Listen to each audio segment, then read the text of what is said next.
भरधाव वेगाने असणाऱ्या ट्रक चालकास डुलकी लागल्याने ट्रकवरील ताबा सुटून झालेल्या भीषण अपघातात चालकाचाच मृत्यू झाल्याची घटना 24 फेब्रुवारीच्या पहाटे घडली।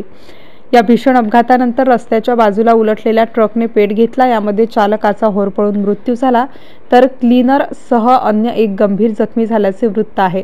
एजाज शहा वय 20 वर्ष, राहणार उत्तर प्रदेश असे अपघातात मृत पावलेल्या चालकाचे नाव असून वाहक सोईल अली व शकील शहा या सहकाऱ्यांसह सदर ट्रक नागपूरवरून मुंबईला जात होता। चालकाचे वाहनावरील नियंत्रण सुटल्याने हा भरधाव ट्रक बॅरिगेट्सवर आदळल्याने त्याने अचानक पेट घेतला। ही घटना समृद्धी महामार्गावरील मेहकर जवळ घडली। दरम्यान अपघातातील गंभीर जखमींना स्थानिक रुग्णालयात उपचारासाठी दाखल करण्यात आल्याचे समजते। MCN न्यूज मराठीकरिता प्रमोद मिश्रा, मेहकर।